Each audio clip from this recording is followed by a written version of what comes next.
நேசம் பாசம் நிறைந்தவரே, என் அன்பே என் இயேசுவே,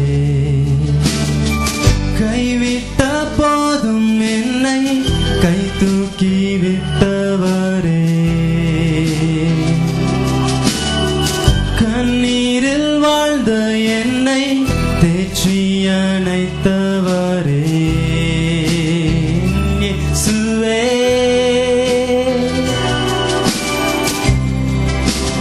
என் இயேசுவே. Praise the Lord, praise the Lord.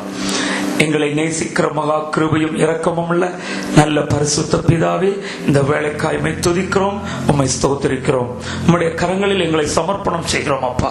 இந்த ஆராதனையின் துவக்கம் முதல் முடிவு மட்டும் உங்க பிரசன்னம் இருக்கட்டும், சிறியோர் முதற்கொண்டு பெரியோர் வரைக்கும் ஆமென் உங்க பிரசன்னத்தினால் நிரப்பப்படுவார்களாக என்று வாழ்த்துகிறோம். தொடர்ந்து பலப்படுத்துங்க இயேசுவின் நாமத்தில் பிதாவே, ஆமென் ஆமென். सर्वलोकाधिपा नमस्कारम्, सर्वसृष्टिकरे नमस्कारम्, करे कडलुइर्वान् सकलमु पடைத்த दयवर पितावे नमस्कारम्, करे कडलुइर्वान् सकलमु पடைத்த दयवर पितावे नमस्कारम्.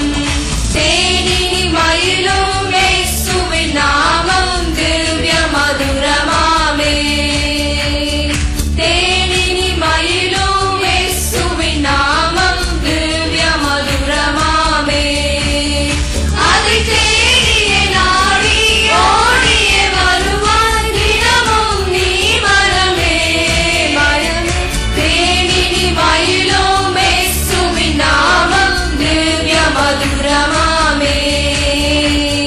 கீதம் கீதம் ஜெய ஜெய கீதம் கை கொட்டி பாடிடுவோம், இயேசுராஜன் உயிர்த்தெழுந்தார் அல்லேலூயா, ஜெயம் என்று ஆர்ப்பரிப்போம், இயேசுராஜன் உயிர்த்தெழுந்தார் அல்லேலூயா, ஜெயம் என்று ஆர்ப்பரிப்போம்.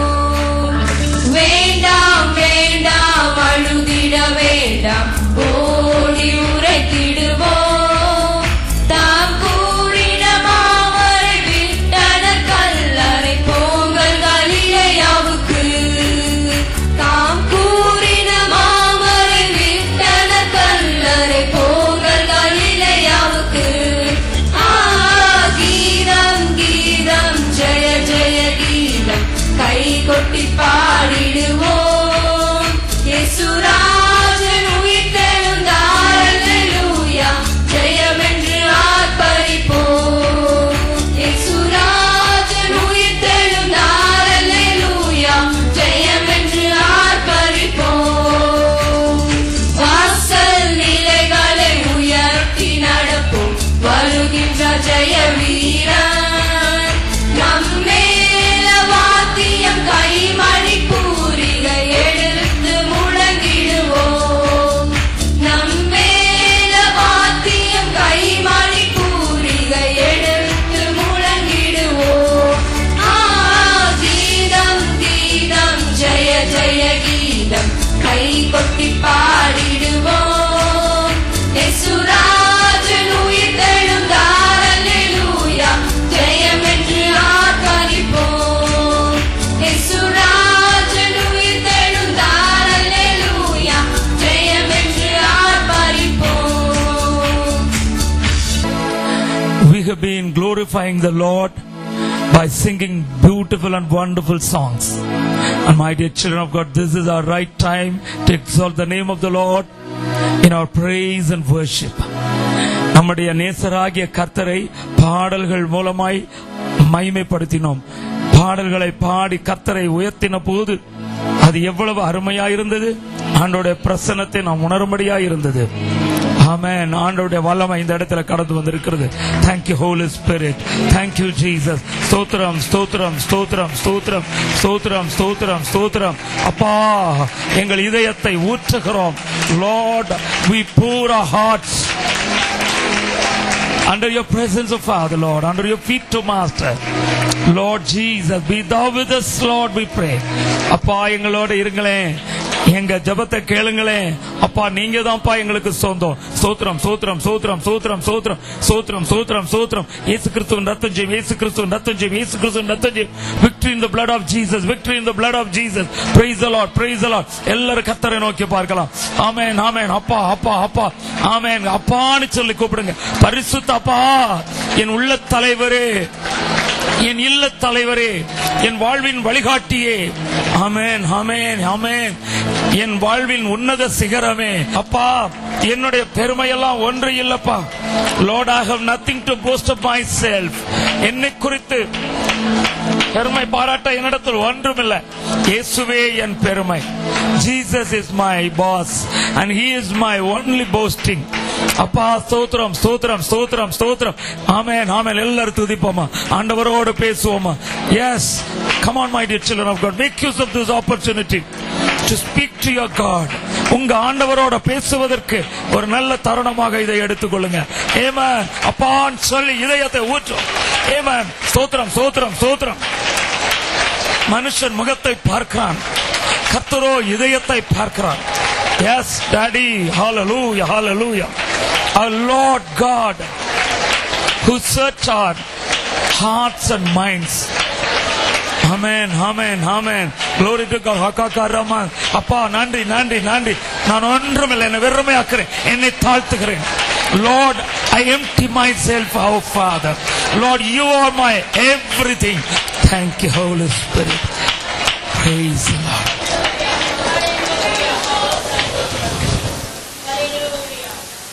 கர்த்தர் தமது நல்ல பொக்கிஷசாலையாகிய வானத்தை திறப்பார். நீங்கள் அநேகம் ஜாதிகளுக்கு கடன் கொடுப்பீர்கள், நீயோ கடன் வாங்காதிருப்பாய். என் நாமம் தரிக்கப்பட்ட என்னுடைய ஜனத்தை நான் கைவிடுவேனா? எருசலேமே, நான் உன்னை மறப்பது எப்படி? நான் உன்னை மறந்தால் என் வலது கை தன் தொழிலை மறப்பதாக. ஸ்திரீயானவள் தன் கற்பத்தின் பிள்ளைக்கு இறங்காமல் அவளை கைவிடுவாளோ? ஸ்திரீயானவள் தன் பாலகனை மறப்பாளோ? அவள் மறந்தாலும் நான் உன்னை மறப்பதில்லை. என்னுடைய ஜனம், அதனால் நான் உன்னை மறப்பதில்லை, நான் உங்களை மறப்பதில்லை. நீங்கள் என்னுடைய பிள்ளைகள். என் பிள்ளைகளே, பயப்படாதிருங்கள், என் சமூகத்திலே அமர்ந்திருங்கள், என் வேலைக்காக காத்திருங்கள், சோர்ந்து போகாமல் விழித்திருந்து ஜெபம் பண்ணுங்கள். இதோ என் வேலை சமீபமாயிற்று, இதோ நான் சீக்கிரமாய் வருகிறேன், நிச்சயமாகவே முடிவு உண்டு, உன் கண்ணீருக்கு பதிலை நான் தருவேன், நீ கலங்கவோ திகைக்கவோ வேண்டாம்.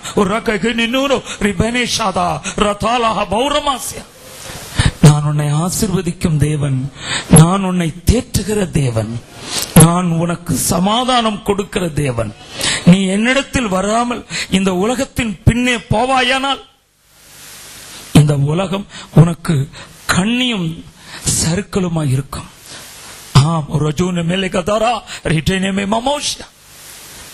என் நாமத்தை சார்ந்திருங்கள், என் நாமத்திற்கு சாட்சிகளாயிருங்கள். இதோ சத்தியத்தை கை கொண்டு வருகிற நீதியுள்ள ஜாதி, உள்ளே பிரவேசிப்பதற்காக வாசல்களை திறவுங்கள் என்று சொல்லப்பட்டிருக்கிறது. உம்மை உறுதியாய் பற்றி கொண்ட மனதையுடையவன் உம்மையே நம்பியிருக்கிறபடியால் நீர் அவனை பூரண சமாதானத்துடன் காத்துக்கொள்வீர் என்று சொல்லப்பட்டிருக்கிறது. என் ஜனமே, நீ என்னை உறுதியாய் பற்றி கொண்டு என்னை நம்பி இருந்தால் நான் உன்னை பூரண சமாதானத்துடன் காத்துக்கொள்வேன்.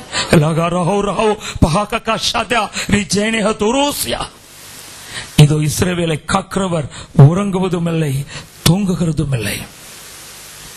கர்த்தர் உன்னை காக்கிறவர், கர்த்தர் உன்னை எல்லா தீங்குக்கும் விலக்கி காப்பார் என்று சொல்லப்பட்டிருக்கிறபடி இதோ என் வசனங்களின் பழியே, என் ஜனமே, உனக்கு நான் இறங்குவேன். பயப்படாதே, திடன்கொள், எழுந்திரு, பராக்கிரமசாலியாய் போ. நீ ஒரு யுத்த வீரன் என்பதை மறந்து போகாதே. நீ ஒரு யுத்த வீராங்கனை என்பதை மறந்து போகாது. நீ சோர்ந்து போய் படுத்துக் கொள்ளுவானேன், எழுந்திரு, எழும்பி பிரகாசி, உன் வழி வந்தது. ஆதலால் தூங்குகிற நீ விழித்து மரித்தோரை விட்டு எழுந்திரு, அப்பொழுது கிறிஸ்து உன்னை பிரகாசிப்பிப்பார் என்ற வசனத்தின்படி நீ எழுந்திருக்கும் போதுதான் பிரகாசிக்க முடியும். நீ படுத்திருந்தால் பிரகாசிக்க முடியாது. படுத்து தூங்கும் நேரம் அல்ல, எழும்பி பிரகாசிக்கும் வேளை. இதோ நான் உன்னில் என் அபிஷேகத்தை ஊற்றுவேன், நீ எனக்கு திட சாட்சியா எழுந்திருப்பாய், என் ஆவியை பெற்று உயிரடைவீர்கள். என் பிள்ளைகளை, உங்களுக்காக நான் செய்யும் காரியம் பயங்கரமாயிருக்கும். உங்களோடு கூட நான் இருந்து உங்களுக்காக நான் செய்யும் காரியம் பயங்கரமாயிருக்கும். என் சமூகம் உனக்கு முன்பாக செல்லும். பயப்படாதே, பயப்படாதே, திடன்கொள். வனாந்திரம் தண்ணீர் தடாகமாக மாறும், வனாந்திரம் செழிப்பான வயல்வெளி எனப்படும். இதோ நான் அற்புதங்களை செய்வேன், அதிசயங்களை காண பண்ணுவேன் என்று சேனைகளின் தேவனாகிய கர்த்தர் சொன்னார். இன்றைய இந்த செய்தியினுடைய தலைப்பு, பாடுகளை சகித்து ஆளுகை செய்வோமாக. என்ன தலைப்பு? பாடுகளை சகித்து ஆளுகை செய்வோமாக. In English, let us endure and reign with him. ஆண்டவருக்கு மகிமை உண்டாகட்டும். பாடுகளை சகித்து ஆளுகை செய்வோமாக. பாடுகள் என்பதற்கு சஃபரிங்ஸ், ட்ரையல்ஸ், ப்ராப்ளம்ஸ் என்றெல்லாம் நாம் பல வார்த்தைகளை கொடுக்கிறோம். சகித்தல் என்பது என்டியூரன்ஸ், ஃபர்பியரன்ஸ், அதே போல டாலரன்ஸ் என்றெல்லாம் பல அர்த்தங்கள் வருகிறது. Let us bear the sufferings and let us rule with Jesus Christ. ஆண்டவர் எப்போது என்ன விரும்புகிறார் தெரியுமா? நம்ம பாடுகள் வேண்டாம்னு சொல்லக்கூடாது. அப்படி பாடுகள் வேண்டாம்னு சொல்லணும்னு அவர் விரும்புறது இல்லை. பாடுகளை என்ன செய்யணுமா? சந்தோஷமா ஏற்றுக்கொள்ளணும், சகிக்கணும். May the Lord grant such a spirit to tolerate all the situations of our life. நம்முடைய வாழ்க்கையின் எல்லா சூழ்நிலைகளையும் சகிக்கத்தக்கதான ஒரு ஆவியை நம்முடைய அப்பா நமக்கு தருவாராக. இந்த கடைசி நாட்கள் இது ரொம்ப ரொம்ப முக்கியம். ஆண்டவருடைய ஆவியானவர் என் உள்ளத்துல சொன்னாரு, மகனே இந்த வசனத்தை எடுத்து பேசணும். நான் ஆண்டவரிடத்துல கேட்டேன், ஆண்டவரே இந்த வார்த்தைகளை பல முறை பேசி இருக்கிறப்பா, இந்த ஜனங்களுக்கு இந்த தேவ செய்தி என்னன்னு தெரியுமே. ஆனால் ஆண்டவர் என்கிட்ட சொன்னாரு, மகனே இல்ல, நான் விரும்புறது என் பிள்ளைகளுக்கு இந்த வாரத்துக்கு இந்த வார்த்தை தான். ஏன்னா ரொம்ப பாடுகளின் வழியா என் பிள்ளைகள் கடந்து வந்திருக்கிறார். பாடுகளை அற்பமா எண்ணக்கூடாது என்று ஆண்டவர் நமக்கு சொல்ல விரும்புகிறார். பாருங்கள், இந்த வேத பகுதிகள் 2 என்ன எழுதப்பட்டிருக்கு? அப்போஸ்தலனாகிய பவுல் தீமோத்தேயுவுக்கு சொல்லும்போது, இந்த வார்த்தை உண்மை உள்ளது என்னவெனில், நாம் அவரோட கூட மரித்தோமே, ஆனால் அவரோட கூட என்ன செய்திருப்போமா? பிழைத்தும் இருப்போம் என்று சொல்லப்பட்டிருக்கிறது. அவரோடு கூட பாடுகளை சகித்தோமானால் அவரோடு கூட ஆளுகையும் செய்வோம். நாம் அவரை மறுதலித்தால் அவரும் நம்மை மறுதலிப்பார் என்று சொல்லப்பட்டிருக்கிறது. நாம் ஆண்டவரோடு மரிக்கிறவர்கள், ஆண்டவருக்காக பாடுகளை சகிக்கிறவர்கள். தேவனுடைய பிள்ளைகளே, நாம் ஆண்டவரை மறுதலிக்காதவர்கள், மறுதலிக்க கூடாது. எந்த நிலைமையானாலும் ஆண்டவர் தான் எனக்கு சொந்தம் என்று சொல்லி அவரை விடாமல் பார்த்துக்கணும். நல்லா இருக்கும்போது நம்ம ஆண்டவரை மறுதலிக்க மாட்டோம் இல்லையா? நமக்கு கேட்டதெல்லாம் கிடைச்சதுன்னா நம்ம உடனே சொல்லுவோம், அப்பாப்பா நான் கேட்டதெல்லாம் எனக்கு கிடைக்குது, I'm so happy in my life, நான் என் வாழ்க்கையில நல்லா இருக்கிறேன், ரொம்ப பிளசண்டா இருக்கு அப்படின்னு சொல்லிடுவோம். ஆனா கொஞ்சம் கஷ்டம் வருது பாத்தீங்களா, அந்த சமயத்துல நாம என்ன செய்யணும் தெரியுமா? சந்தோஷப்படணும். முடியுமா? முடியும். பாடுகள் மிகுந்த சமயத்துல நாம் சந்தோஷப்படணும், சந்தோஷப்பட வேண்டும் என்று கர்த்தர் விரும்புகிறார். பாடுகளை அற்பமாய் நினையாதீர்கள், பாடுகளை வேண்டாம் என்று சொல்லாதீர்கள். Do not neglect the sufferings in your lives. கர்மமான தேவனுடைய பிள்ளைகளை அநேகர் கண்ணீரோடு வந்திருக்கிறீர்கள். அதனாலதான் இன்னைக்கு அந்த பாடலை கர்த்தருடைய ஆவியானவர் பாடும்படி சொன்னார். கண்ணீர் இன்னும் மாறுமோ? ആണ്ടവരെ എന്റെക്കുപ്പ കണ്ണീർ മാറും. ഞാൻ ഒന്ന് പറയാം, തീർച്ചയായിട്ട് യേശു കർത്താവ് നിന്റെ കണ്ണീരത് തുടയ്ക്കുവാൻ നിന്റെ അടുക്കിലേക്ക് ഇരിക്കുകയാണ്. மறந்து போகாதீங்க, உங்க பக்கத்திலே தான் இருக்காரு. எதுக்கு? உங்க கண்ணீரை துடைப்பதற்காக. அவர் கண்ணீரை துடைக்கிறவர், பாடுகளை நாம் சகிக்கும்படி பலன் தருகிறவர், நம்மோடு கூட சேர்ந்து நம்முடைய ஆண்டவர் பாடுகளை சுமந்து தீர்க்கிறவர். தேவ பிள்ளையே, நீ பாடுபட விட்டு அவர் அப்படியே விடுகிறவர் அல்ல. ஆண்டவர் எப்போதும் உன்னுடைய பாடுகள் மத்தியில் அவர் ஒரு பங்காளியாய் பங்கு கொள்கிறவராக இருக்கிறார். ஆகையினால நீங்கள் ஆண்டவருடைய சமூகத்தில் பாடுகளை பொறுமையாய் சகித்துக் கொள்ளுங்கள். ஒரு தேசத்துல ராஜாவாக வேண்டுமானால் அந்த ராஜாவினுடைய வாரிசாய் இருக்கிற அந்த ராஜாவுடைய மகன் தான் அந்த பட்டத்துக்கு வரணும். அப்படிப்பட்ட ஒரு சிச்சுவேஷன்ல நடந்த ஒரு சம்பவம் தான் இது. ராஜா வயதாகி விட்டது, மகனை அந்த ஆசனத்திலே அமரச் செய்ய வேண்டும். மக்களுடைய எதிர்பார்ப்பும் அப்படி ஆகிவிட்டது. மகனை அப்படிப்பட்ட நிலைமையில கொண்டு வருவதற்காக அந்த ராஜா விரும்பின போது, மக்களும் விரும்பின போது ஒரு பெரிய சோதனை ஒன்று நடத்த வேண்டியதா இருந்தது. எப்படி இருந்தாலும் ஒரு பெரிய போஸ்டுக்கு போகணும்னா என்ன செய்யணும்? ஒரு இன்டர்வியூ அட்டன் பண்ணணும். கட்டாயம் நாம் என்ன செய்யணும்? நமக்கு வருகிற எக்ஸாம்ஸ் எல்லாம் நம்ம கடந்து போகணும். அதே போல ராஜா தன்னுடைய மகனை ராஜாவாக்கும் முன்பு அந்த நாட்டு வழக்கத்தின்படி அவர் என்ன செய்தார்? ஒரு நைட்ல தனி காட்டுக்குள்ள அவன் போய் ஒரு குறிப்பிட்ட இடத்தை சென்று அடைய வேண்டும் என்று கட்டளை கொடுத்தார். உடனே மகனும் கீழ்ப்படிந்தான். அப்பாவுடைய வார்த்தைக்கு கட்டுப்பட்டு அவன் காட்டு வழியே நடந்து போகிறான். Because it was a commandment of his father and because the people have the desire of him to be the next king, he has to abide by the rules.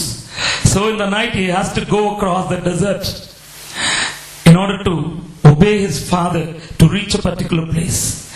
அந்த இடத்தை அடைகிற வரைக்கும் அவன் போறான். அவனை போக விட்டுட்டு தகப்பன் அப்படியே விட்டுறல. இதான் இங்க இருக்க பியூட்டி. தகப்பன் என்ன செய்தானா, என் மகனை காட்டு மிருகங்கள் பட்சித்து விடக்கூடாது, காட்டு வழியாக போகும்போது ஏதோ பிள்ளைக்கு ஆபத்து வந்துவிடக்கூடாது அப்படின்னு சொல்லி ரொம்ப கருத்தான தகப்பனாய் அந்த தகப்பன் என்ன செய்தான் தெரியுமா? மகனை போக விட்டு கொஞ்ச தூரம் பின்னாலே, மகனுக்கு அது தெரியாத அளவுக்கு அந்த தகப்பன் பின்னாலேயே போனார். மகன் போகிற வழியிலேயே போனார்.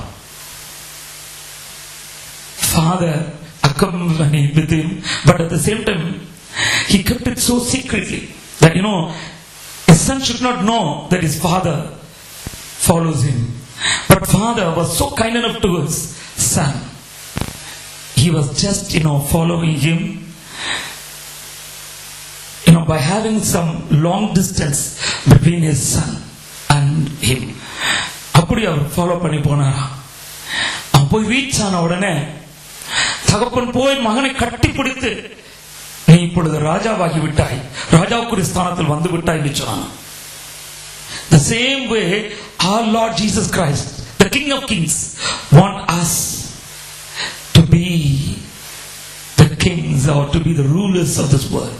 இந்த உலகத்தை ஆளுகிறவள நாம இருக்கணும்னு நம்முடைய ராஜாதி ராஜா விரும்புகிறார். எல்லாரும் கரங்களை தட்டி கர்த்தரை மகிமைப்படுத்துவோம். Thank you Lord, hallelujah, praise the Lord. இயேசுப்பா நன்றி, ஆமென். அப்ப நீங்க எல்லாம் யார் தானே? ராஜாக்கள் தானே? அவன் பக்கத்துக்கு உங்க பார்த்து சொல்லுங்க பார்க்கலாம், நாம் எல்லாரும் ராஜபுத்திரர்கள். ஆமா, நான் ராணியாவேன் சொல்லுங்க, நான் ராஜாவாவேன் நீங்க சொல்லுங்க பிரதர்ஸ். ஆமா, நாம் எல்லாரும் ராஜாக்களும் ஆசாரியர்களும். Glory to God, amen, hallelujah. கர்த்தர் நம்மை ராஜாக்களாக மாற்றுவார். Amen, thank you Jesus. மகனாக தெரிந்து கொண்டீ, மாறுபடி பிறக்க வைத்தீ, மகளாக தெரிந்து கொண்டீ, மறுபடி பிறக்க வைத்தீ. Amen. ராஜாக்களும் நாங்களே, ஆசாரியர்களும் நாங்களே, ராஜாக்களும் நாங்களே, ஆசாரியர்களும் நாங்களே. உம்மை ஆராதிக்கின்றோம், ஆர்ப்பரிக்கின்றோம், அன்பு செய்கின்றோம். ஆராதிக்கின்றோம், ஆர்ப்பரிக்கின்றோம், Yes, Lord. அன்பு செய்கின்றோம், உம்மில் அன்பு செய்கின்றோம். Amen. Hallelujah. அவரோடு கூட பாடுகளை சகிக்கும் பெரிய மார்க்கம் தான் இந்த கிறிஸ்தவ மார்க்கம். Christian life is not a bed of roses, but it is a bed of thorns. கிறிஸ்தவ வாழ்க்கை என்பது பஞ்சு மெத்தை படுக்கை அல்ல, ரோஜா பூக்கள் நிறைந்த பஞ்சு மெத்தை படுக்கை அல்ல, இது முட்கள் நிறைந்த படுக்கை. ஆனா நாம பாடுகளை சகிக்க வேண்டும் என்று கர்த்தர் விரும்புகிறார். அவரோடு கூட பாடுகளை சகித்தால் நாம் என்ன செய்வோமா? எஸ், ஆளுகை செய்வோம். மறந்து போகாதீங்க, ஆண்டவர் உங்கள் ஒவ்வொருவரையும் ராஜாக்களாய் வைத்திருக்கிறார். நிச்சயமாய் உங்களுக்கு உதவி செய்வார். பாடுகளை சகித்தபடினாலே உங்கள் இருதயம் பூரிக்கும்படி செய்வார். நீங்கள் சிரித்துக் கொண்டே வேலை செய்யும்படி செய்வார். Praise the Lord. ஹல்லேலூயா. வீட்டில் உள்ள எல்லா வேலைகளையும் சிரித்துக் கொண்டே செய்வீர்கள். நீங்கள் உங்கள் ஆபீஸில் உள்ள வேலைகளை சிரித்துக் கொண்டே செய்வீர்கள். ஏன் தெரியுமா? உங்களை ராஜாக்களாக ஆண்டவர் அபிஷேகம் பண்ணி இருக்கிறார். ஆண்டவருடைய அபிஷேகம் பெரியது. அபிஷேகத்தினால் நுகம் முறிந்து போகும். ஓகே, நாம் முகவரிக்கு செல்லுவோமா? Come to an introduction. Hebrews 12:3. எபிரேயர் 12:3 ஒருவர் வாசிங்கள். ஆகையால் நீங்கள் இளைப்புள்ளவர்களாய் உங்கள் ஆத்துமாக்களில் சோர்ந்து போகாதபடிக்கு தமக்கு விரோதமாய் பாவிகளால் செய்யப்பட்ட இவ்விதமான விபரீதங்களை சகித்த அவரையே நினைத்துக் கொள்ளுங்கள். ஆமென். சகித்த அவரையே நினைத்துக் கொள்ளுங்கள் என்று எழுதப்பட்டிருக்கிறது. ஆகையால் நீங்கள் இளைப்புள்ளவர்களாய் உங்கள் ஆத்துமாக்களில் சோர்ந்து போகாத படிக்கு தமக்கு விரோதமாய் பாவிகளால் செய்யப்பட்ட இவ்விதமான விபரீதங்களை சகித்த அவரையே என்ன செய்யுங்க? நினைத்துக் கொள்ளுங்க. நல்லா யோசித்து பாருங்களேன். ஒரு சின்ன கஷ்டம் வந்துட்டாலும் நாம சோர்ந்து போயிடுறோம். நான் சர்ச்சுக்கு போறேனே, நான் ஆண்டவரை பின்பற்றுகிறேனே, கர்த்தர் கர்த்தர் என்று சொல்லிக் கொண்டிருக்கிறேனே, ஆனா எனக்கு ஏன் இப்படி எல்லாம் பிரச்சனைகள்? அநேகருடைய வாழ்க்கையில் அதுதான். பாடுகள் எனக்கு இருக்கக்கூடாதே. ஆண்டவருடைய பிள்ளைகளுக்கு பாடுகள் உண்டு, மறந்து போக வேண்டாம். தேவ பிள்ளைகளே, பாடுகள் உங்கள் வாழ்க்கையில் பெருகும்போது இழைப்படைந்து விட்டாலும், இழைப்புள்ளவர்களாய் உங்கள் ஆத்துமாக்களில் சோர்ந்து போகிற ஒரு நிலை வந்துட்டா கூட ஆண்டவர் இங்கே சொல்லுகிறார், அப்படிப்பட்ட நிலை வராதபடிக்கு தமக்கு விரோதமாய் பாவிகளால் செய்யப்பட்ட இவ்விதமான விபரீதங்களை சகித்த அவரையே நினைத்துக் கொள்ளும். நம்ம ஆண்டவர் யார் தெரியுமா? சகித்து விட்டவர். அதனாலதான் சகிங்கன்னு சொல்றார். உண்மைதானே? சகித்த அவருங்க. A God has already endured everything. ஆண்டவர் எல்லாவற்றையும் சகிச்சிட்டார். That is why the Lord has the desire on us that we also should endure. We also should tolerate the situations. எந்த சிச்சுவேஷன் ஆனாலும் நாம சகிக்கணும் அப்படின்னு ஆண்டவர் விரும்புகிறார். ஏனென்றால் கர்த்தர் சகித்தார். இயேசு கிறிஸ்துக்கு சகிக்கணும்னு என்ன இருக்கு? அவரே தெய்வம், வானத்தை பூமியை படைத்தவர், நம்ம எல்லாரையும் படைத்தவர் அவர்தான். சர்வ சக்தன் அவர். அப்பேற்பட்ட சர்வ சக்தி உள்ள ஆண்டவர் நமக்காக பாடுபடணுமா? நமக்காக ரத்தம் சிந்தணுமா? நமக்காக கன்னத்தில் அறையப்படணுமா? நமக்காக முட்கிரீடம் சூட்டப்படணுமா? நமக்காக வேதனை சகிக்கணுமா? பெரிய பியூட்டி என்ன தெரியுமா? இயேசு கிறிஸ்து அந்த கல்வாரி சிலுவையில மன்னியும் ஆண்டவரே என்று சொன்னார். பிதாவே, இவர்களுக்கு யார மன்னிக்கணும்? அடிச்சவங்கள, நொறுக்குனவங்கள, பரிகாசம் பண்ணினவங்கள, அவமதித்தவங்கள, ஏளனம் பண்ணினவங்கள என்ன செய்யணுமாமா? அப்பப்பா, what a tough doctrine it is. What a difficult thing it is. எவ்வளவு கஷ்டமான காரியம் இது. ஆண்டவர் விரும்புவது அதுதான். You should forgive the dear ones who came against you or who are against you in your life. உங்க வாழ்க்கையில் எதிராளிகளா இருக்கிறவங்கள மன்னிக்க வேண்டும் என்று கர்த்தர் விரும்புகிறார். ஆமென். நீங்க அதை விசுவாசிக்கிறீங்களா? ஆமென். ஹல்லேலூயா. எந்த நிலைமையிலும் மன்னிங்க. நீங்க முழங்கால் போட்டு நீங்க ஒண்ணும் இல்லைங்க, ஆண்டவரிடத்துல சொல்லுங்க, ஒரு 10 தடவை சொல்லுங்க, 100 தடவை சொல்லுங்க. ஆண்டவரே, எனக்கு விரோதம் செய்தவங்க இன்னார் இன்னார் இன்னார் இன்னார் எல்லாம் நான் மன்னிக்கிறேன், நான் மன்னிக்கிறேன், நான் மன்னிக்கிறேன். Lord, I forgive all those who were oppressing me in my life. ஏன் தெரியுங்களா? நம்மை அவர்கள் அடக்கினதுனால, ஒட்டிக்கிறதுனால, நமக்கு விரோதமா இருந்தனால நாம் பிழியப்பட்டோம். நாம் பிழியப்பட்டதுனாலதான் ருசி தரும் திராட்சை ரசமாய் மாறினோம். எனக்கு அருமையான தேவனுடைய பிள்ளை, உன்னை ருசி தரும் பாத்திரமாய், உன்னை ருசி தரும் கனியாய், பலனாய் மாற்றுவதற்கு ஆண்டவர் உன்னை பிழியப்படும்படி ஒப்புக் கொடுக்கிறார். பல சத்துருக்களை வைக்கிறார். தேவையில்லாமல் சத்துருக்கள் எழும்புகிறார்கள். உன் வேலை ஸ்தலத்தில் உனக்கு போட்டி போறாம வருது. உன் வீட்டிலே உனக்கு விரோதமாய் உன் வீட்டாரே சத்துருக்களாய் இருக்கிறார்கள். ஆனால் பயப்படாதே. நீ பிழியப்படும் பொழுது, நீ ஒடுக்கப்படும் பொழுது கர்த்தருக்கு பிரியமான சுகந்த வாசனையாய் மாற முடியும். Glory to God. ஆண்டவர் அதற்காகத்தான் நம்மை தெரிந்து கொள்கிறார். ஆமென், ஹல்லேலூயா. நம்முடைய ஆண்டவர் நல்லவர், மறந்து போகாதீங்க. அதனாலதான் நமக்காக சகித்த பாடுகளை சகித்த அவரையே நினைத்துக் கொள்ளுங்கள் என்று சொல்லப்பட்டிருக்கிறது. ஓகே, இவரெல்லாம் எப்படி ஆண்டவரை நினைச்சு நாம மகிமைப்படுத்தணும் அப்படின்னு சொல்லி நாம இந்த சகிப்புத்தன்மையை குறித்து கொஞ்சம் கூட விளக்கமாய் தியானிக்க சில குறிப்புகளை உங்களுக்காக ஆண்டவர் கொடுத்திருக்கிறார். பாடுகளை சகிக்கணும். அந்த பாடுகளை சகிப்பது என்றால் என்ன, எவ்வாறு அதை சகிக்கணும், எப்படி சகிக்கணும் அப்படிங்கிற இந்த சில காரியங்களை நம்ம பார்க்கலாமா? நம்பர் 1, குறிப்புகள் போகலாம். ஃபர்ஸ்ட் பாயிண்ட், நாம் எவற்றை சகிக்க வேண்டும்? What endurance we should have. 2 தெசலோனிக்கேயர் 1வது அதிகாரம் 4வது வசனத்தை சகோதரிகளில் ஒருவர் வாசிங்க. நீங்கள் சகிக்கிற சகல துன்பங்களிலும் உபத்திரவங்களிலும் பொறுமையையும் விசுவாசத்தையும் காண்பிக்கிறது நிமித்தம் உங்களை குறித்து நாங்கள் தேவனுடைய சபைகளில் மேன்மை பாராட்டுகிறோம். ஆமென். நீங்கள் சகிக்கிற சகல துன்பங்களிலும் உபத்திரவங்களிலும், பாத்தீங்களா எப்படி எல்லாம் இருக்கு பாருங்க. நீங்க சகிக்கிற சகல துன்பங்களிலும், அப்புறம் உபத்திரவங்களிலும், அப்புறம் பொறுமையையும் விசுவாசத்தையும் காண்பிக்கிறது நிமித்தம் உங்களை குறித்து நாங்கள் தேவனுடைய சபைகளிலே மேன்மை பாராட்டுகிறோம். அப்போஸ்தலனாகிய பவுல் ஒரு சர்டிபிகேட் கொடுக்கிறார். கஷ்டப்படுறவங்களுக்கு, சகிப்புத்தன்மை உடையவர்களுக்கு ஒரு சர்டிபிகேட். என்ன சர்டிபிகேட்? உங்களை குறித்து நாங்க மேன்மை பாராட்டுறோம். So that we ourselves glory in you, in the churches of God, for your patience and faith in all your persecutions and tribulations that ye endure.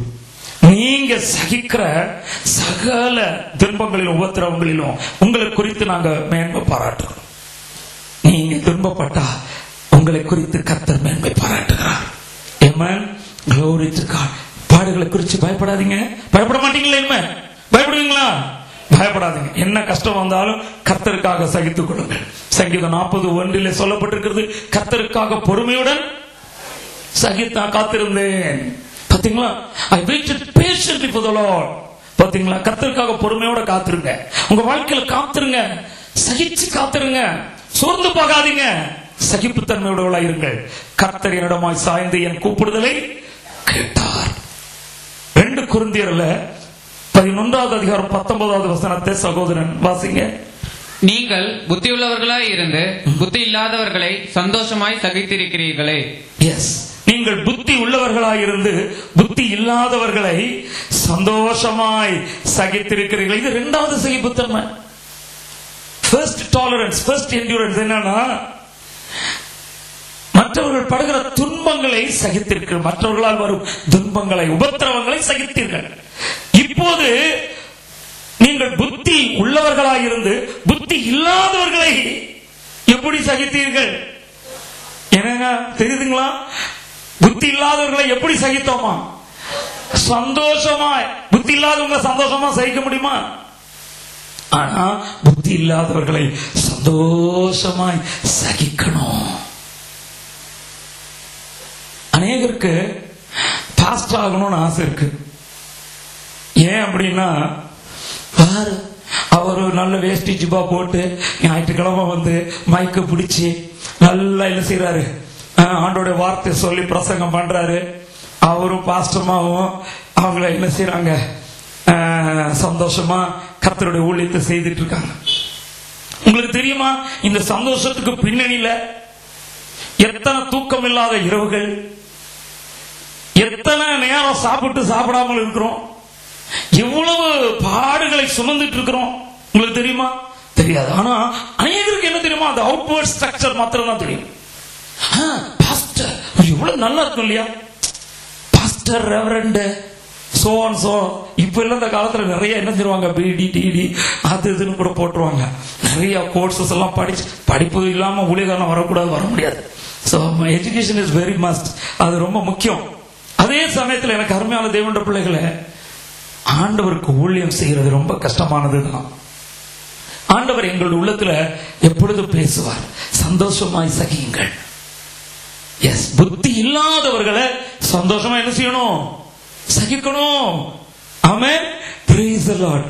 உங்களுக்கு தெரியுமா, கர்த்தர் கிருபையாய் பிச்சையாய் உங்களை எல்லாரையும் அவருடைய மக்களாய் இந்த சபையில கொடுத்திருக்கார். நாம் எல்லாருக்கும் தகப்பன் யார் தான், நம்முடைய ஆண்டவர் தான். ஆண்டவருக்கு ஸ்தோத்திரம். அதே சமயத்துல கர்த்தர் உங்களை எல்லாருக்கும் தகப்பனா தாயா எங்களையும் வச்சிருக்காரு. ஆமென்.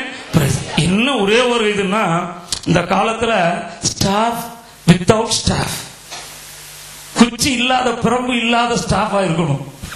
ஸ்டாஃப்ங்கிற அந்த வார்த்தை 2 பேருக்கும் பொருந்தும்.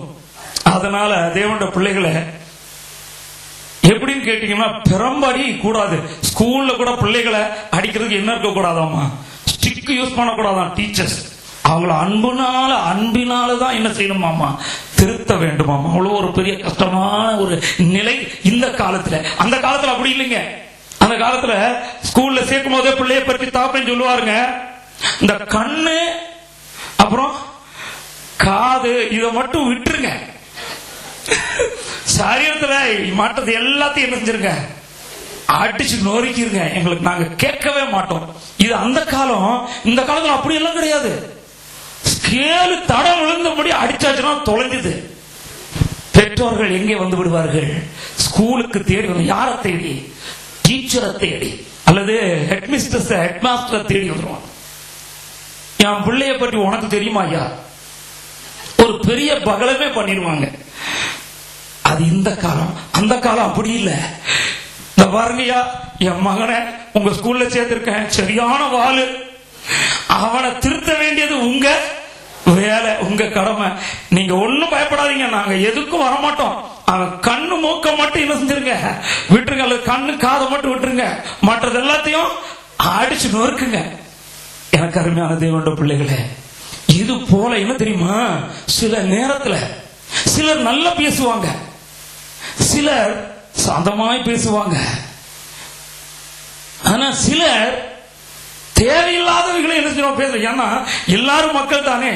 நான் ஒன்று சொல்றேன் கேளுங்க, சிலர் குழந்தைகளை போல பேசிடுவாங்க, சிலர் சிறியவர்களா இருப்பாங்க ஆனா பெரிய ஆட்களை போல பேசுவாங்க. ஆனா எல்லாத்தையும் சமாளிக்கும் கிருபை யாருக்கு வேணும் தெரியுமா, இந்த பாஸ்டருக்கு வேணும். பிரைஸ் தி லார்ட், ஹல்லேலூயா. முதலாவது சகல துன்பங்களையும் உபத்திரவங்களையும் சகிக்கணும். இரண்டாவதாக புத்தி இல்லாதவர்களை என்ன செய்யணும், சகிக்க வேண்டும். ஆண்டவருக்கு ஸ்தோத்திரம். மூன்றாவது என்ன தெரியுமா, அந்த 2 கொரிந்தியர்ல 11வது அதிகாரம் 20வது வசனத்தை வாசிங்க. ஒருவன் உங்களை சிறையாக்கினாலும், ஒருவன் உங்களை பட்சித்தாலும், ஒருவன் உங்களை கைவசப்படுத்தினாலும், ஒருவன் தன்னை உயர்த்தினாலும், ஒருவன் உங்களை முகத்தில் அறைந்தாலும் சகித்திருக்கிறீர்களே. ஆமா, ஆண்டவருக்கு மகிமை உண்டாகட்டும். இது ரொம்ப ட்ரெமெண்டஸான காரியம் பாருங்க. ஒருவன் உங்களை சிறையாக்கினாலும், ஒருவன் உங்களை பட்சித்தாலும், ஒருவன் உங்களை கைவசப்படுத்தினாலும், ஒருவன் தன்னை உயர்த்தினாலும், ஒருவன் உங்களை முகத்தில் அறைந்தாலும் எப்படி சகித்தீர்களே. சகிக்க முடியுமா? ஆனா சகிக்கணும். ரொம்ப கஷ்டம் இல்ல. எங்க காரணம் இல்லாம படான்னு ஒருத்தர் அரைஞ்சிட்டானா வேதம் சொல்லுது என்ன செய்யணுமாமா, மறுகணத்தை திருப்பி காட்டணும். அப்படியான அந்த அர்த்தம் என்ன தெரியுமா, அந்த அளவுக்கு நாம சகிக்கணும் அப்படின்னு ஆண்டவர் சொல்லுகிறார். பிரைஸ் தி லார்ட், ஹல்லேலூயா. எல்லாரும் பக்கத்திற்கு உங்களை தட்டி சொல்லுங்க, நாம் சகிக்க பிறந்தவர்கள். சொல்லுங்க பார்க்கலாம். ஆமா, Yes, we are born to tolerate. We are born to tolerate. சகிக்க பிறந்தவர்கள். Praise the Lord. Hallelujah. Amen. மறந்து போகாதீங்க. Okay. எனக்கு அருமையான தேவனுடைய பிள்ளைகளை ஆண்டவர் சகிக்கணும்னு சொல்றார். 2 தீமோத்தேயு 2:10 வாசிங்க சகோதரனே. ஆகையால் தெரிந்து கொள்ளப்பட்டவர்கள் கிறிஸ்து இயேசுவினால் உண்டான ரட்சிப்பை நித்திய மகிமையோட பெற்றுக்கொள்ளும்படி சகலத்தையும் அவர்கள் நிமித்தமாக சகிக்கிறேன். ஆமென். அப்போஸ்தலன் பவுல் சொல்றாருங்க, தெரிந்து கொள்ளப்பட்டவர்கள் கிறிஸ்து இயேசுவினால் உண்டான ரட்சிப்பை நித்திய மகிமையோட பெற்றுக் கொள்ளும்படி சகலத்தையும். இந்த வசனங்கள் எல்லாம் நீங்க எப்படி படிக்கிறீங்கன்னு தெரியல, சும்மா அப்படியே ஸ்கிரீன்ல பார்த்துட்டு போக கூடாது. நிறுத்தி நிறுத்தி நிறுத்தி நீங்க அதை வாசித்து பாருங்க. ரொம்ப மீனிங் அதுல இருக்கு. எப்படி தெரியுமா? தெரிந்து கொள்ளப்பட்டவர்கள் கிறிஸ்து இயேசுவினால் உண்டான ரட்சிப்பை நித்திய மகிமையோட பெற்றுக் கொள்ளும்படி. பாத்தீங்களா? ரட்சிப்பை எந்த மகிமையோட பெற்றுக்கொள்ளணும்? ஆமென். ஹல்லேலூயா. நித்திய மகிமையோட பெற்றுக்கொள்ளும்படி சகலத்தையும் அவர்கள் நிமித்தமாக சகிக்கிறேன். Therefore I endure all things for the elect's sake, that they may also obtain the salvation. ஆண்டவருக்கு மகிமை உண்டாகட்டும். எவ்வளவு அருமையான வார்த்தை பாத்தீங்களா? The salvation which is in Christ Jesus with eternal glory. கண்ணாடி போட்டாதான் நல்லா தெரியுது. Therefore I endure all things for the elect's sake, that they may also obtain the salvation which is in Christ Jesus with eternal glory. Those words should be underlined. அது கட்டாயம் குறிக்கப்பட வேண்டிய ஒரு வார்த்தை. ஏன் தெரியுமா? I endure all things. அவர்கள் நிமித்தமாக எல்லாவற்றையும் நான் என்ன செய்கிறேன்? சகிக்கிறேன். Praise the Lord. Hallelujah. உங்களோட வாழ்க்கையில ஆத்துமா ரட்சிப்பு நிறைவேறணும்னா நீங்க சகிச்சுதான் ஆகணும். பொறுமையை கையாண்டுதான் ஆகணும். எனக்கு அருமையான தேவனுடைய பிள்ளைகள், உங்களுடைய வீட்டில் ரட்சிக்கப்படாதவர்கள் இருக்கிறார்கள் என்று வைத்துக் கொள்ளுங்க. அவங்க ஒரு கெஸ்டா வந்திருக்கலாம், அல்லது உங்க வீட்டில் வேலை செய்யறவங்களா வந்திருக்கலாம், உங்க ஆபீஸ்ல உங்களோடு கூட வேலை செய்யறவங்களா வந்திருக்கலாம்.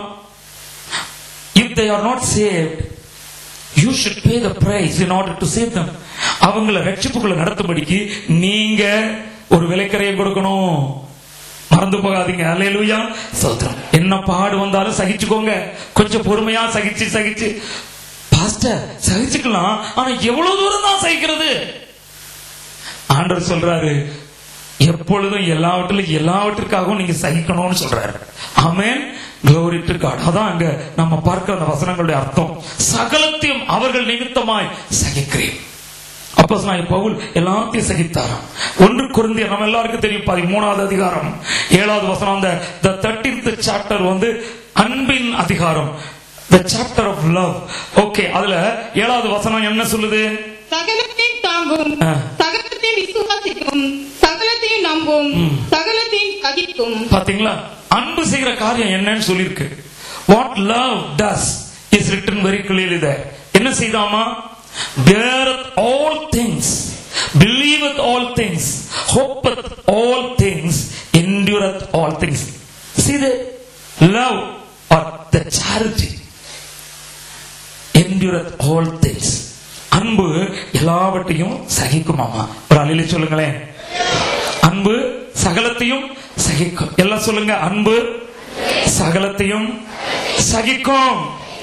எங்க வீட்டுல சொல்லுங்க, என் மாமியார சகிப்பேன். ஏன்னா அன்பு.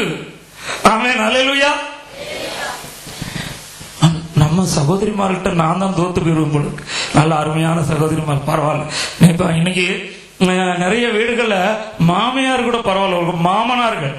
அதனால நீங்க இப்ப என்ன செய்ய போறீங்க? மாமனார்கள் சொல்ல போறீங்க. அன்பி நிமித்தம் மாமனாரையும் சகித்துக் கொள்வேன். இல்ல நீங்க தான் சொல்றீங்க, இந்த ஐயாமார்கள் அமைதியா இருக்காங்க. அடேங்கப்பா, உங்களுக்கு எல்லாம் இல்லையா அது? Praise the Lord. ஹல்லேலூயா. உங்க வீட்டுல எல்லாரையும் சகிக்கணும். ஆமென். அன்பு இருக்கணும்னா வீட்டுல புருஷன் மனைவிக்குள்ள அன்பு இருக்கணும்னா, பிள்ளைகள் பெற்றோருக்குள்ள அன்பு இருக்கணும்னா கட்டாயம் நம்ம என்ன செய்யணும்? அன்போட பார்க்கணும். அன்பு சகலத்தையும் விசுவாசிக்கும், சகலத்தையும் நம்பும், சகலத்தையும் சகிக்கும். அன்பு எனக்குறாவிட்டால் ஒன்றுமில்லை. பாத்தீங்களா? அன்பு இல்லைன்னு வைங்களேன், நத்திங். அதனாலதான் கலாத்தியர்கள் நிருபத்தில் அப்போஸ்தலனாகிய பவுல் ஆவியின் கனிகளோடு சொல்லல. ஆமா, ஆனா 9 கனி இருக்கு. அதெல்லாம் சேர்ந்து அன்புல அது என்னஞ்சிருக்காமா, ஜாயிண்ட் டுகெதர். அது கம்ப்ளீட்டா அப்படியே அன்போட சேர்ந்து இருக்கு, பின்னி பிணைஞ்சிருக்கு. அதனாலதான் ஆவியின் கனியோ அன்பு அப்படின்னு சொல்லியிருக்கு. தேவ பிள்ளைகளை நீங்களும் நானும் அன்பை உடையவர்களாக இருக்க தேவன் உதவி செய்வாராக. பிரைஸ் தி லார்ட், ஹல்லேலூயா. நீங்க அன்பை மறந்து போகாதீங்க. வீட்டுல அன்பு செலுத்துங்க. எப்பேற்பட்ட காரியத்தையும் அன்பினால நிச்சயம் சாதிக்கலாம். நான் சேலஞ்ச் பண்ணி சொல்றேன், நீங்க அன்பு பாராட்டி பாருங்க. ரொம்ப கோபம் உள்ள மனைவியா இருக்காங்களா உங்க வீட்டுல? நீங்க நல்ல அன்பை செலுத்தி பாருங்க. கட்டாயம் ஒரு நாள் அவருடைய கோபம் மாறும். அவங்க உங்ககிட்ட வந்து மன்னிப்பு கேட்பாங்க. அல்லேலூயா, பிரைஸ் தி லார்ட். கோபக்கார கணவரை நீங்க வச்சிருக்கீங்களா சகோதரிகளே? நல்ல அன்பு செலுத்தி பாருங்க. கட்டாயம் சொல்றேன், உங்க அன்புக்கு உரிய பரிசை ஆண்டவர் தருவார். உங்களுடைய கணவரை உங்களுக்கு சாதகமாக்கி தருவார். பிரைஸ் தி லார்ட், ஹல்லேலூயா. ஆமா, இது உண்மை. கோபத்தை மாற்றும் அன்பு. சொந்து போகாதீங்க. அதனால நாம் அன்பை உடையவர்களாய் சகலத்தையும் சகிக்க வேண்டும். ஹல்லேலூயா, ஆமென், பிரைஸ் தி லார்ட். நீங்க அதை விசுவாசிக்கிறீங்களா? ஆண்டவருக்கு மகிமை உண்டாவதாக. மறந்து போகாதீங்க. அது பாயிண்ட் என்னன்னா, எப்படி சகிக்க வேண்டும், how to endure. 2 தீமோத்தேயு 2வது அதிகாரம் 3வது வசனத்தை வாசிங்க. நீயும் இயேசு கிறிஸ்துவுக்கு நல்ல போர்ச்சேவகனாய் தீங்கனுபவி. ஆமென். நீயும் இயேசு கிறிஸ்துவுக்கு நல்ல போர்ச்சேவகனாய் தீங்கு அனுபவி. Thou therefore endure hardness as a good soldier of Jesus Christ. பாருங்களேன், அந்த இங்கிலீஷ்ல சகிக்கணும்னு வருது அந்த வார்த்தை. தமிழ்ல என்ன வருது, தீங்கு அனுபவின்னு இருக்கு. ஆனா இங்கிலீஷ்ல endure hardness, அதனுடைய சரியான விளக்கம் என்னன்னா கடினத்தை சகித்தல். என்ன அர்த்தங்க? கடினத்தை சகித்தல். கஷ்டமானதை சகிக்கணும். Praise the Lord. கஷ்டமான பொறுப்பு இருக்கா, சகித்துக் கொள்ளுங்கள். கடினமானதை சகித்தல், அதுதான் நல்ல போர்ச்சவகனாய். யாருக்கு? இந்த உலகத்துக்கு இல்ல, இயேசு கிறிஸ்துவுக்கு. இயேசு கிறிஸ்துவுக்கு நல்ல போர்ச்சவகனாய் தீங்கு அனுபவி. மறந்து போகாதீங்க. ஓகே, அடுத்த அதே செகண்ட் பாயிண்ட்ல அடுத்த ஒரு வசனம் உண்டு. எபிரேயர் 6வது அதிகாரம் 15வது வசனத்தை வாசிக்கலாம். அந்தபடியே அவன் பொறுமையாய் காத்திருந்து வாக்குத்தத்தம் பண்ணப்பட்டதை பெற்றான். ஆமென். யாரு?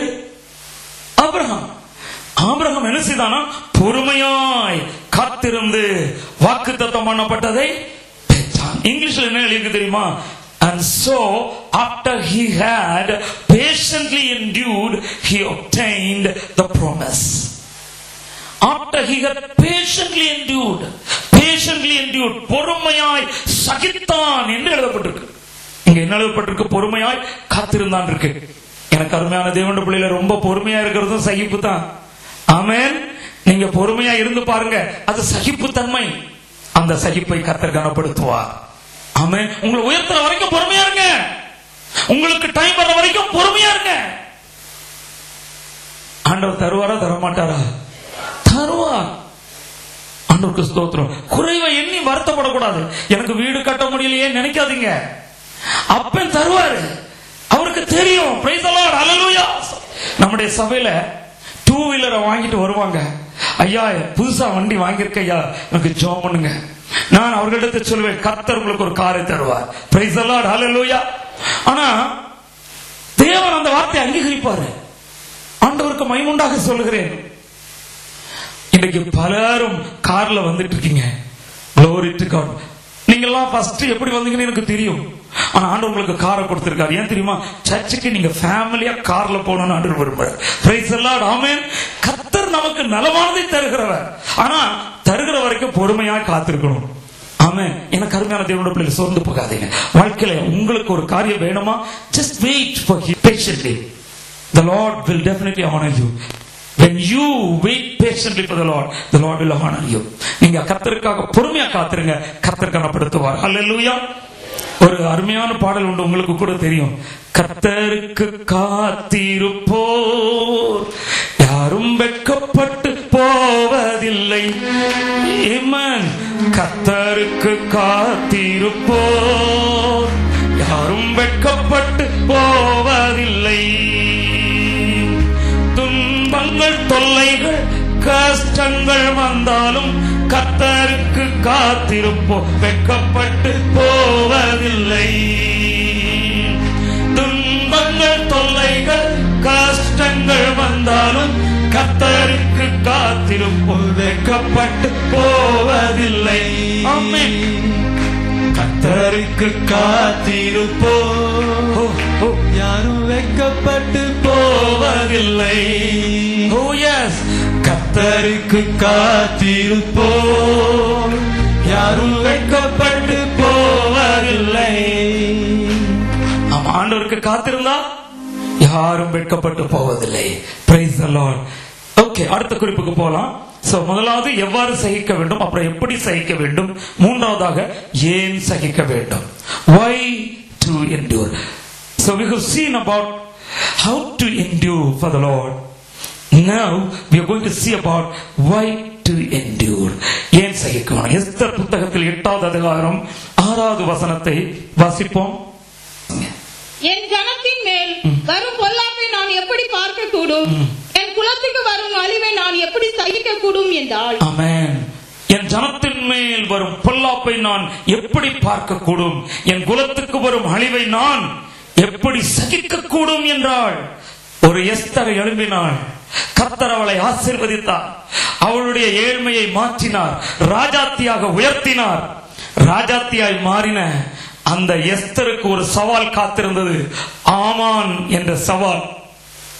அவள் ஞானமாய் உபவாசித்து ஜெபித்து கர்த்தருடைய வல்லமையை பெற்றவளாய் ராஜ சமூகத்திலே பிரவேசித்தாள். ஜெயித்து விட்டாள். ஆமென். ஹல்லேலூயா. உங்க வாழ்க்கையில நீங்க சாதிக்க முடியாததெல்லாம் சாதிக்கணுமா? எஸ்தராய் மாறிவிடுங்கள். ஜெபிங்க, உபவாசத்துல காத்துருங்க, கர்த்தரோடு பேசுங்க, காத்துருங்க.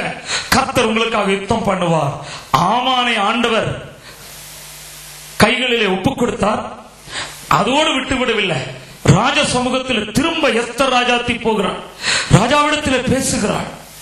என் குலத்தையே அழிக்க வேண்டும் என்று எண்ணினார்களே ஐயா, அதை நான் எப்படி தாங்க முடியும்?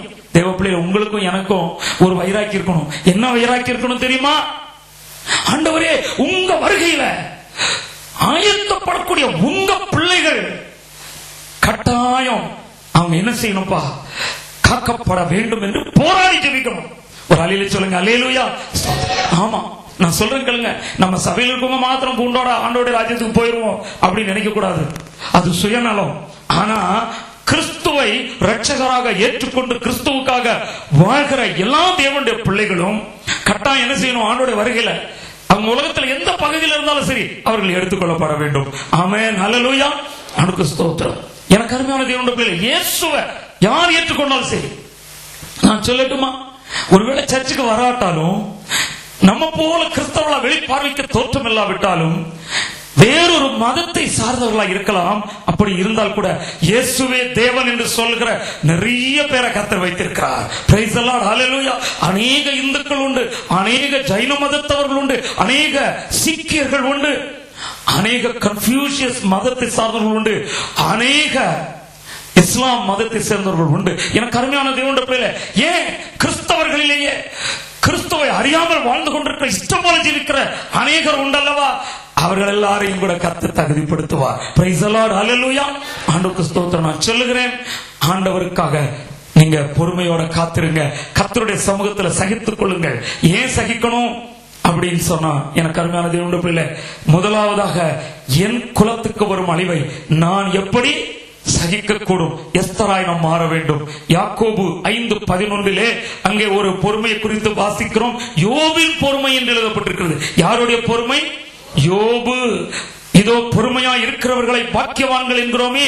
யோபின் பொறுமையை குறித்து கேள்விப்பட்டிருக்கிறீர்கள்.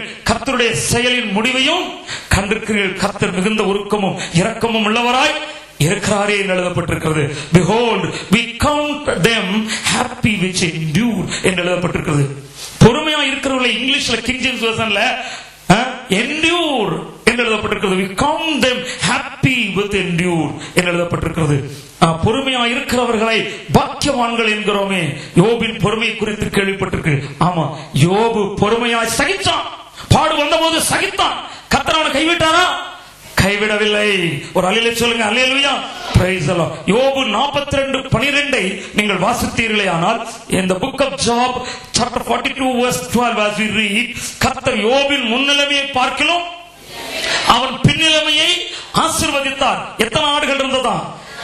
14,000 ஆடுகள், 6,000 ஒட்டகங்கள், 1000 ஏர்கள் இருந்தது, 1000 கழுதைகள் அவனுக்கு உண்டாயின.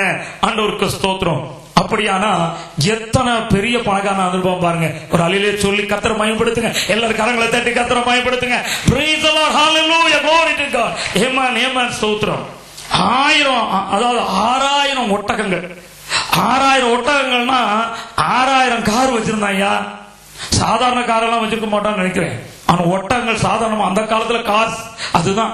ஆமா, இன்னைக்கு நாம பெரிய பெரிய காரெல்லாம் பார்த்து ஆகா பிரமிக்கிறோமே, அதெல்லாம் கிட்டத்துல வராது. 6000, 3000 ஒட்டகங்கள் முதல்ல இருந்துச்சு, இப்ப 6000 ஒட்டகங்கள். முதல்ல அவனுக்கு 7000 ஆடுகள் இருந்தது, இப்போ 14,000 ஆடுகள்.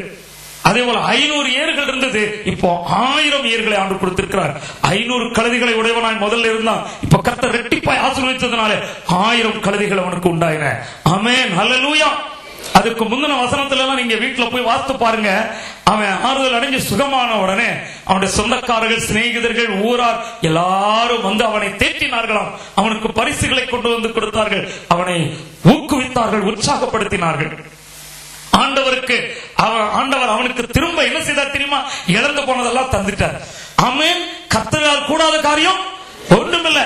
அவனுக்கு 7 குமாரரும் 3 குமாரத்திகளும் முதல்ல இருந்தாங்க. அதே போல கர்த்தர் என்ன செய்தார்? பின்னிலைமையை ஆசீர்வதித்தார். 10 பேர், 10 பிள்ளைகள் ஆண்டு கொடுத்தார். 7 குமாரர் 3 பிள்ளைகள். அங்க எழுதப்பட்டிருக்கு, அந்த 3 குமாரத்திகளும் உலகத்திலேயே எப்படிப்பட்டவங்களா இருந்தாங்களாம்? சௌந்தரியம் உள்ளவர்கள, அழகானவர்களாக இருந்தார்களாம். ஆமென், glory to God. அவர்களைப் போல அழகுள்ளவர்கள் யாருமே இல்லை. அப்படி சொல்லி அவருடைய பெயர் கூட எழுதப்பட்டிருக்கு பாருங்க. என்ன அருமை! யோபின் பிள்ளைகளை போல மாறணுமா? யோபுவை போல மாறணுமா? தேவ பிள்ளையை பொறுமையை கற்றுக்கொள்ள நாம் தயங்க வேண்டாம். எபேசியர் 1 அதிகாரம் 19 முதல் 23 வசனங்கள் வரைக்கும் நீங்க வாசித்தீர்களே ஆனால் நம்முடைய இயேசு ராஜா, நம்மை வழிநடத்தின கிறிஸ்து, அவர் என்ன செய்தாரு? பாடுபட்டார் என்று அங்கு எழுதப்பட்டிருக்கிறது. தாம் கிறிஸ்துவை மரித்தோரிலிருந்து எழுப்பி அவரிடத்தில் நடப்பித்த தமது பலத்த சத்துவத்தின் வல்லமைப்படியே விசுவாசிக்கிறவர்களாகிய நம்மிடத்திலே காண்பிக்கும் தம்முடைய வல்லமையின் மகா மேன்மையான மகத்துவம் இன்னதென்றும் நீங்கள் அறியும்படிக்கு அவர் உங்களுக்கு பிரகாசம் உள்ள மனக்கண்களை கொடுக்க வேண்டும் என்று வேண்டிக் கொள்கிறேன் என்று சொல்கிறார். எல்லா துரைத்தனத்திற்கும், அதிகாரத்திற்கும், வல்லமைக்கும், கர்த்தத்துவத்திற்கும் இம்மையில் மாத்திரமல்ல மறுமையிலும் பேர் பெற்றிருக்கும் எல்லா நாமத்திற்கும் மேலாய் அவர் உயர்ந்திருக்கத்தக்கதாக அவரை உன்னதங்களில் தம்முடைய வலது வாரசத்தில் உட்காரும்படி செய்து எல்லாவற்றையும் அவருடைய பாதங்களுக்கு கீழ்ப்படுத்தி எல்லாவற்றையும் எல்லாவற்றாலும் நிரப்புகிறவருடைய நிறைவாகிய சரீரமான சபைக்கு அவர் எல்லாவற்றுக்கும் மேலான தலையாக தந்தருளினார் என்று சொல்லப்பட்டிருக்கு. பாத்தீங்களா? நம்முடைய இயேசு ராஜா தான் மகத்துவம் உள்ள ஆண்டவர். அவர் பெரியவர். ஆண்டவருக்கு மகிமை உண்டாகட்டும். அவரே நம்மை ஆளுகை செய்கிறவர். மறந்து போகாதீங்க, இம்மையிலும் அவர் நம்மை ஆளுகை செய்வார், மறுமையிலும் நம்மை ஆளுகை செய்வார். ஹல்லேலூயா, பிரைஸ் தி லார்ட். ஆகையினால நாம சகிக்கணும், சொர்ந்து போகாதீங்க. முடிவுரையாக as a conclusion, 1 Peter chapter 2 verses 19 and 20, 1 பேதுரு 2 அதிகாரம் 19-20 வசனங்களில் நாம் பார்க்கிறோம். ஏனெனில் தேவன் மேல் பற்றுதலாயிருக்கிற மனச்சாட்சி நிமித்தம் ஒருவன் அநியாயமாய் பாடுபட்டு உபத்திரவங்களை பொறுமையாய் சகித்தால் அதுவே எப்படி இருக்கும்? பிரீதியாயிருக்கும். பாத்தீங்களா? For this is thankworthy if a man for conscience toward God endured grief suffering wrongfully என்று எழுதப்பட்டிருக்கிறது. ஆமா, தேவ பிள்ளைகள் அநியாயமா பாடுபட்டு உபத்திரவங்களை பொறுமையா சகித்தால் அதுதான் ஆண்டவருக்கு பிரியமாய் இருக்குமாமா, அதுதான் தேங்க்வர்த்தியா இருக்குமாமா. நீங்கள் குற்றம் செய்து அடிக்கப்படும் போது பொறுமையோட சகித்தால் அதனால் என்ன கீர்த்தி உண்டு? ஆமாங்க, நீங்க தப்பு செஞ்சீங்கன்னா உங்களுக்கு அடி கிடைக்குது. அதனால உங்களுக்கு என்ன பெரிய பேரு? நீங்கள் நன்மை செய்து பாடுபடும் போது பொறுமையோட சகித்தால் அதுவே தேவனுக்கு முன்பாக எப்படி இருக்கும்? பிரீதியா இருக்கும். Yes, my dear children of God, today right now give yourselves in the hands of the Lord to wait for him patiently, to tolerate all the situations in your life. உங்களுடைய வாழ்க்கையில எந்த சூழ்நிலையில் சகிக்கும்படி உங்களை ஒப்புக் கொடுப்பீர்களா? சகிக்க நாம் பிறந்திருக்கிறோம். எல்லாரும் கண்களை மூடுவோம். எல்லாரும் கர்த்தரை நோக்கி பார்க்கலாம். ஆண்டவரே, எங்களுக்கு சகிக்க பலன் தாரும் ஆண்டவரே. எல்லாரும் கேட்போம், எல்லாரும் கேட்போம். Come on come on. Amen amen amen. எல்லாரும் கண்களை மூடுவோம். கர்த்தர் நமக்காய் பேசினார். நல்ல பிதாவே, உம்மை துதிக்கிறோம், உம்மை ஸ்தோத்திரிக்கிறோம். எங்களுக்காய் நீர் பேசினீரே. நாங்கள் வசனத்தை கேட்டு அப்படியே சென்று விடாமல் பாடுகளை சகித்து நாங்கள் ஆளுகை செய்கிறவர்களாய் மாற தேவரீர் எங்களுக்கு உதவி செய்தல்லும். இயேசுவின் நாமத்தில் பரிசுத்த பிதாவே, ஆமென். கர்த்தர் உன்னை ஆசீர்வதித்து உன்னை காக்க கடவர். கர்த்தர் தம்முடைய முகத்தை உன்மேல் பிரகாசிக்க பண்ணி உன்மேல் கிருபையாய் இருக்க கடவர். கர்த்தர் தம்முடைய முகத்தை உன்மேல் பிரசன்னமாக்கி உனக்கு சமாதானம் கட்டளையிடுகிறார். என் இயேசுவே, என் இயேசுவே,